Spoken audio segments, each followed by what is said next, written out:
our initial winter break plans fell through. We had to come up with a plan B. My husband's 3 vacation suggestions were absolutely horrendous. 1, take the 4 kids, 16, 15, 13, and 10, cross-country to sit bedside with my aunt who just received a devastating medical diagnosis. 2, put snow chains on the minivan tires and drive out to the Smoky Mountains for a 5-day hiking extravaganza, the same children that whine when a dog walk gets too long. Or 3, go to the Wisconsin Dells for a week to luxuriate with sticky, hairy butt cracks and floating Band-Aids in the hot tub. I mean, no fucking way. So after this desperate Google search of fun places to go with teens, a road trip to Nashville in South Carolina was born out of desperation.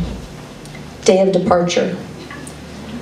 My first clue that things might not go as hoped was when my eldest finally surfaced late, with a scowl, aggressively shoving his suitcase in the trunk, angrily pushing past me, earbuds in, likely listening to rap music about killing your motherfucking mother.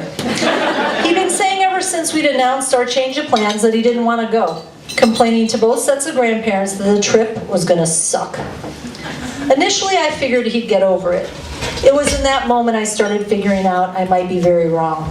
As my husband started the minivan and slides in a David Sedaris disc, I close my eyes and listen to someone who makes complaining and discontentment funny, unlike my son, which gives me some momentary relief. 9 hours later, we arrive in Nashville, our first stop on our glorious 8-day family vacation. The next morning, we do a walking tour, and afterwards, my oldest son says he needs a nap. Now, my husband and I had discussed this scenario ahead of time and had agreed that nothing good comes from forcing fun. We'd be flexible, because he's a big influencer on the younger ones. If he says it's shit, it turns to shit. So better off he does one thing happy-ish, and then we part ways for a while. And so we did. The day was pleasant. I bought a belt buckle. That was a goal. I took a pass on all the Confederate flags, guns, and crosses and found my way to a peace sign adorned in white rhinestones on the sale rack. We eventually head back to the rental, tired of all the neon lights and 2-for-1 boot signs, the cigarette smoke, and the drunken, newly engaged youth, and bride and bougie t-shirts with an entourage of bad and boozy bridesmaids. We leave Nashville for South Carolina at noon the next day. My son is late again, surly and obstinate. It feels slightly more understandable this go-around. I had fallen asleep the night before when he and I were supposed to have checked out the music scene. My apology had been met with indifference. And there hadn't been much time to go beyond much more than that. We arrived in South Carolina late in the evening after 2 contentious meal stops, tired and very done with our contained togetherness. Our VRBO on stilts is lit with Christmas lights. Inside we're greeted with a beach-themed abode, pelicans adorning every corner of every single room. And although this was fairly creepy, I reminded myself of the very sound reason I had chosen this particular rental in the first place. A 5-star review that said this: "My 3 teenage children could not believe all the space we had available. We enjoyed nightly board games. Life gets busy with work, school, sports, and other obligations. It was a blessing to reconnect with my family." If a rental could give me all that, I was all in. Even if it meant pelicans would be watching me poop. The rental was okay, nothing special. Mattresses in the kids' rooms were springy and the toilet paper was 1-ply. My oldest threw his suitcase in his room and shut the door. Then he texted me, "Can I talk to you?" I was overjoyed. I knocked, almost giddy. My son lay dramatically sprawled on his bed, his arms over his head, his hands covering his eyes. "What's up?" "I need to leave. This vacation isn't a vacation at all. It's stressing me out." I'm surprised, stung. "I'm really sorry about yesterday. It has nothing to do with that. I don't want to be here. I want to fly home. It can be my birthday gift. I'll pay for it. I don't care. I need to go home." I don't take the bait. "I'm sorry you're unhappy. It's not possible to go home. We're here together on a family vacation. We've been really flexible. You've been able to nap, go to the gym, opt out at points. We can continue to do that, but you can't go home."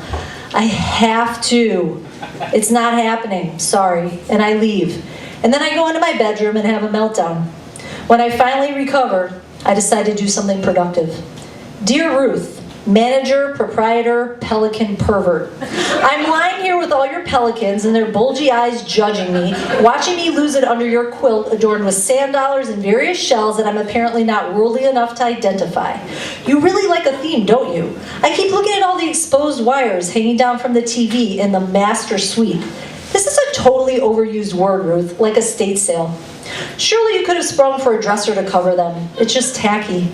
But I suppose that might be asking too much for someone who supplies no body wash in the showers or a refill bottle for the hand soap.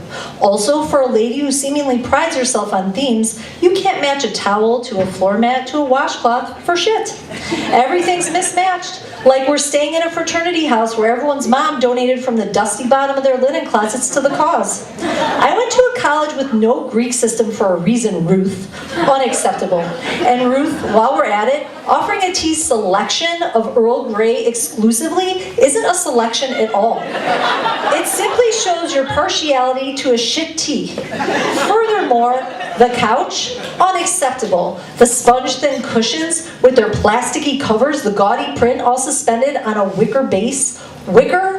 Wicker has no business indoors. Put that outside on your southern porch with your outdoor fan that somehow makes the hot summer nights cooler. Right, whatever. God damn it, Ruth. If you'd had a true tea selection, my son wouldn't want to leave. Ruth, you suck. 0 stars. I hate you. Yours in disgust, Annice Moses. That night, my husband received several very hopeful text messages from my son about Chicago flight pricing and times about his fantasized early escape. Instead of replying, my husband, the eternal optimist and family peacemaker, says to me, I think we should go kayaking tomorrow. They say people see dolphins sometimes. I don't know what it is about me and dolphins, but every time I see them, I get overwhelmed in awe and I cry. I tell my husband, yes, that sounds good. Tomorrow I'd like to do that. He gets my son to agree to go too. Relieved, I get a head start on crying for the dolphins. The next morning, my son informs us he's not going. Everyone is dressed and waiting at the door. The reservation is non-refundable. I tell my husband, I'll handle it. My son has the blankets pulled up to his chin, his body rigid with resolve. I sit down at the corner of his bed. I realize this trip isn't what you wanted. I realize things have been a little bit difficult and disappointing for you. I miss being with you. It doesn't feel the same when we do things as a family and you aren't there. I want to figure out a way to fix what's going on, have a do-over. I'm sorry for my part, and I love you. My son sits up in bed, and I recognize him again. My sweet kid, his hair all mussed, half smile. Thanks, Mom. I'm just stressed about school. It has nothing to do with you. I know you're doing your best to make this a nice vacation. I'll try to be more agreeable. I love you, too. Okay, the only true part about that version is I knocked, he was rigid with resolve, and I sat on the bed.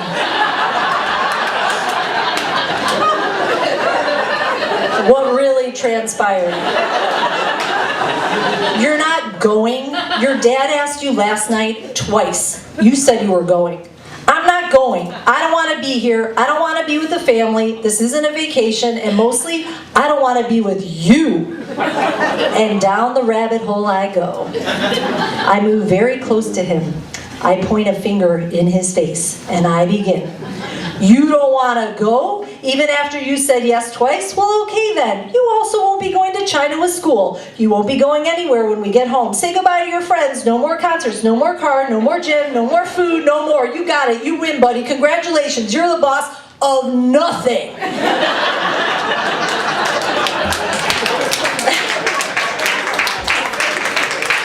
I storm out into the hallway. And despite all the unbelievable space as promised in the review, we really don't have much. Every word I'd screamed had entered the ears of the rest of our brood who stood mouths agape at the front door, likely our neighbors getting an earful as well.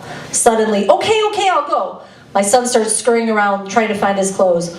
Oh no, I rage. That ship has passed. You aren't going anywhere, and neither am I.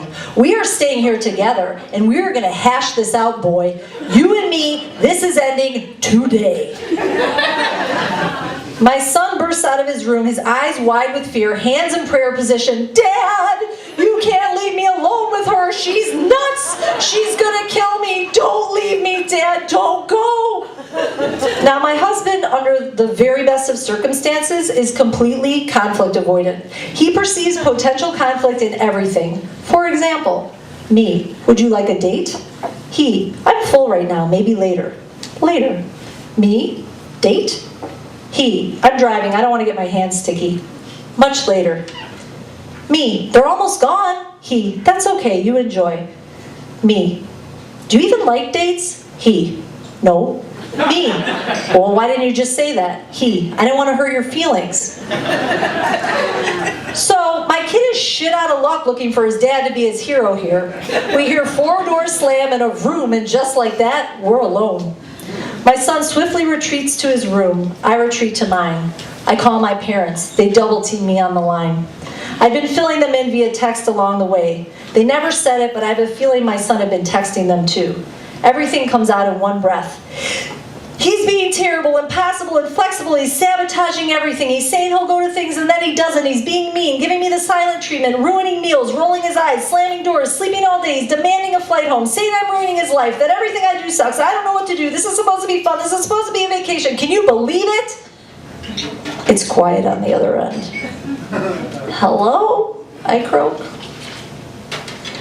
We can believe it, my mom replies. And I think I hear my dad clearing his throat to cover a laugh. You were the same way. I can't tell you how many family vacations we had to endure with your temper tantrums, your complaints, your angry, pouty behavior. Think back to what you needed from us. What were you looking for? And just remember, he needs to know there's an adult in charge. He's not so powerful or so scary that you can't handle him. I take a deep breath. Okay, I got this. We meet in the living room on the shitty sponge couch, and we talk for a long time. We hit some bumps, we don't totally understand one another, but we both do a decent job of trying. We hug it out, and we mean it. I send a text to the evacuees and let them know it's safe to return. The Pelicans all nod their heads in definitive approval. Better late than never.